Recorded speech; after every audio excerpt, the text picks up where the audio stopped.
বহুত দেখেছি বিশ্বকবি রবীন্দ্রনাথ ও রিপেন্দ্রনাথ। বহুত দেখেছি বিশ্বকবি রবীন্দ্রনাথ ও রিপেন্দ্রনাথ। আয় হায়, এ তো দেখি বিশ্ব লুচ্চা কবি কাফিন্দ্রনাথ।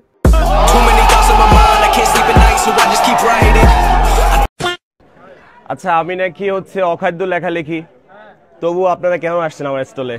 তুই বেটা কুত্তা নিয়ে ভিডিও বানাস, আবার সেই ভিডিও ফেসবুকে আপলোড করস, এর জন্য একটু ভাইরাল হইছস, এর জন্য ওরা তোর সাথে ছবি তুলতে আইছে। এই বলে এই না যে ওরা সবাই তোর বই কিনতে আইছে। ঠিক বলেছো তুমি, ঠিক দাও কেন? 2025 সালের বইমেলা কাফিকে তারা কিন্তু হাইলাইটেড হয়েছে ভাইয়া, অস্বীকার করা যাবে না, অবদান অস্বীকার করা যাবে না, পৃথিবীটা কিন্তু গোল ভাইয়া। I love you. সামান্য একটু ধৈর্য ধরুন, দেখুন উমর অন ফায়ার কিভাবে তাকে খেয়ে দেয়। একটা জিনিস কিন্তু মানতেই হবে ভাইয়া, যখন থেকে আমি কয়েল চালানো বন্ধ করছি তখন থেকে কিন্তু সারা দেশে মশার উৎপাদ বাইরে গেছে। এই মশা তাড়াতে আমার কিন্তু একটা অবদান ছিল ভাইয়া, অবদান স্বীকার করা যাবে না ভাইয়া, দুনিয়াটা কিন্তু গোল, এটাই বার্তা। I love you. আমারও নয়, এটা সবাই আপনাদের চ্যানেল, তাই সবাই সাবস্ক্রাইব করে দেন। হেই হোয়াটসঅ্যাপ ভাই লোক, it's me Selim and welcome to my new video. আবার ইংরেজি মারাও। আসলে আপনারা তো জানেনই আমি ইংলিশ ছাড়া কথা বলতে পারি না। আমি ইংলিশ ছাড়া কথা বলি না আর কি, এভরিথিং ল্যাঙ্গুয়েজ ইংলিশ বলি। কারো পাঁচটা আসি নেই, পাঁচ চাটবো না, পাঁচ চারটা বসি। আসলে এইখানে আমার কিছু বলার নাই, এই লুচ্চা কাফিকে যা বলার উমরই বলুক। এই প্রমিস যেতে পুরো দেশবাসী সবার কাছে আমি প্রমিস করতেছি, এখন থেকে আর পাঁচ আটবো না, পাঁচ আটার কোনো সুযোগ নেই। এখন থেকে আর পাঁচ আটবো না, এখন থেকে চাটবো শুধু প্রাক্তনকে আর সুন্দর সুন্দর রমণীকে। আচ্ছা, আমি নাকি অখাদ্য লেখালেখি। সারা বছর বইপত্রে দেখে এসেছি রবীন্দ্রনাথ, এবার দেখি বিশ্বকবি লুচ্চা কাফিন্দ্রনাথ। বহুত দেখেছি বিশ্বকবি রবীন্দ্রনাথ ও রিপেন্দ্রনাথ। বহুত দেখেছি বিশ্বকবি রবীন্দ্রনাথ ও রিপেন্দ্রনাথ। আয় হায়, এ তো দেখি বিশ্ব লুচ্চা কবি কাফিন্দ্রনাথ।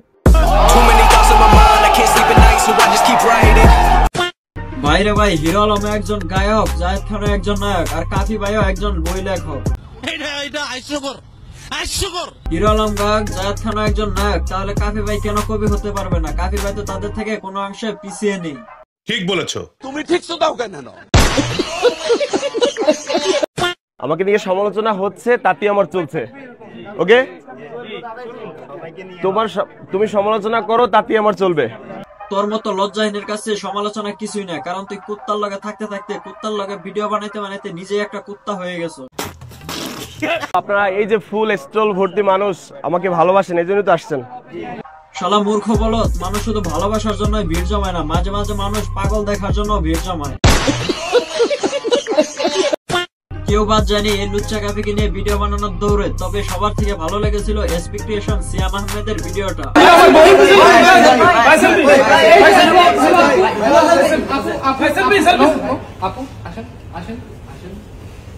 দেখতে পাচ্ছেন লিজা, তুমি কি লিজা? না, সে কেন লিজা হবে? তুমি কি আমার জন্য ফুল এনেছো? কেন তুমি ফুল আনবে? তুমি তো নিজেই একটি ফুল, একটি নয়, তুমি 7টি ফুল, মানে তুমি 7টি ফুল, 7টি লাল গোলাপ তুমি আমার থেকে পাবে।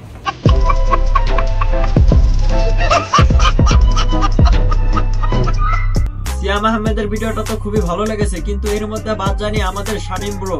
হ্যালো বন্ধুরা, সবাই কেমন আছেন? আমি একজন ইনফ্লুয়েন্সার, ফেসবুকে আমার 2 মিলিয়ন ফলোয়ার আছে। এবার বই মেলায় আমি একটা বই লিখছি, আমার বইয়ের নাম হইতেছে বাঙালিকে বোকাচোদা বানানোর 103টা উপায়। এই এক বোকাচোদা আছে, টপিকস পাইলি লাফাই পড়ে। বোকাচোদা তো শামিম না, আসল বোকাচোদা হইলে তুমি মিস্টার কুত্তা কাফি। তার ভিতরে 102টা উপায় পাবেন যে কিভাবে আপনি আরেকজনকে বোকাচোদা বানাবেন, আর আরেকটা উপায় পাবেন যে কিভাবে আপনি নিজে বোকাচোদা হবেন।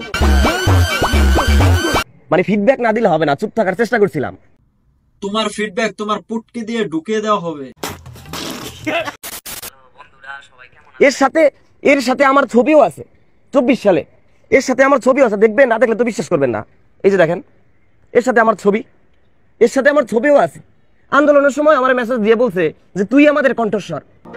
সর্বশেষ কিছু কথা আমি বলতে চাই, মানুষের অতীতের যেগুলো ভালো কাজ থাকে সেগুলো মানুষ এক নিমিষে ভুলে যায়। কোনো একটা খারাপ কাজ করে ফেললে আমরা মানুষ জাতি, আমরা একটা জিনিসই পারি, সেটা হচ্ছে ভুলে যেতে, এবং কেউ যদি ভালো কাজ করে সেটার প্রতিদান না দিতে।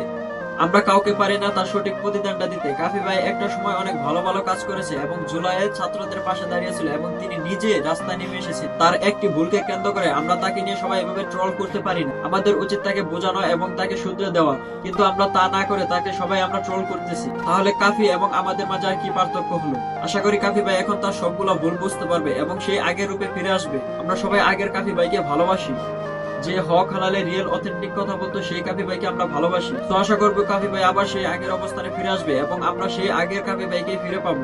তো সবাই ভালো থাকবেন, ভালো রাখবেন, সুস্থ থাকবেন। আলবিদা।